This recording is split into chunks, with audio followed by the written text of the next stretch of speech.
Hotline Miami is a 2012 top-down shooter game developed by Denaton Games and published by Devolver Digital. Set in Miami in 1989, the game follows an unnamed silent protagonist, dubbed Jacket by fans, as he commits massacres against the local Russian mafia. With that sentence I ripped straight from Wikipedia, it's time to get to the part everyone's been thinking about since 2012. The story? No. The moral dilemmas? I just have a question. Disgusting. What we're here to do is see if Jacket's rampage is feasible for the average Joe like you and I, seeing as supposedly Jacket is a normal person.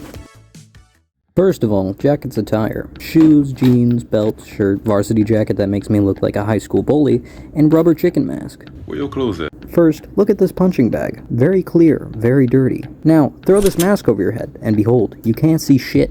While that's a slight over-exaggeration, the main issue emerges as you start whipping your head around like a fucking psycho, and unfortunately, Jacket is in fact a psycho. I'll come back to this later as I get into combat, but for now, onto my second nitpick. As you may know, Hotline Miami takes place in Miami. Go figure. Miami is unfortunately located in the hellscape that is Florida, and even more unfortunately, I live in Florida. Release me! As a resident Satan's ass, I can tell you wearing the stupid jacket and mask while running around and throwing hands like an idiot tends to make one sweat an uncomfortable amount.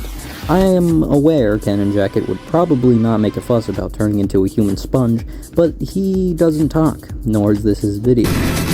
Few sustained injuries. You may need...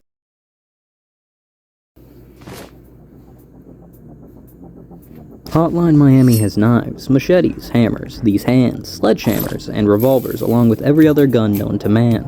Jacket is also a highly trained US veteran from an elite strike force. I am not.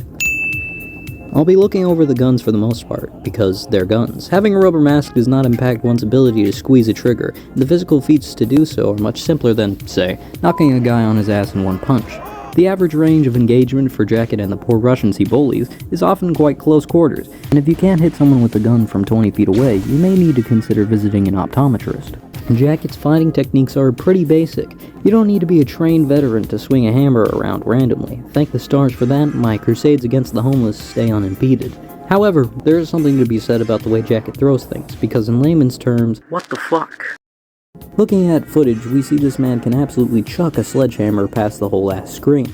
Now, by doing some borderline autistic calculations, which included finding the average height of a door, taking a door model from that one mission with the funny sound effect, and then laying that door on the ground repeatedly, we get the very fun knowledge that Jacket can throw a sledgehammer at 26 feet per second. That in miles per hour is 17. Damn you, Matthew Patrick. Don't you tell me how many calories I need, bitch! No, I cannot in fact throw a sledgehammer at 17 miles per hour, or more than 26 feet. And I won't show any footage of me attempting, because I'll look like a jackass.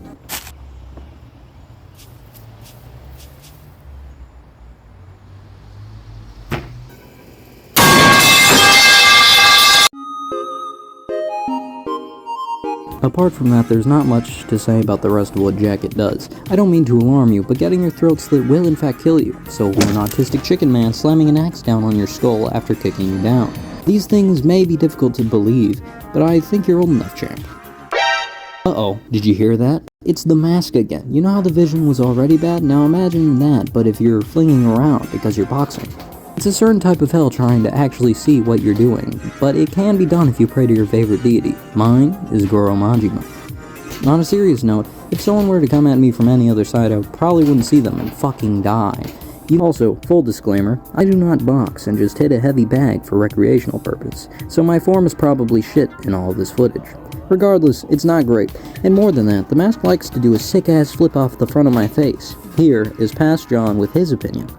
This shit fucking sucks. The more I did all these things, the more I realized that maybe, just maybe, Jacket's actions are purposefully hard to recreate.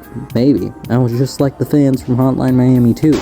Or maybe, perchance even, I could use my newfound skills to take on a real Russian gangster.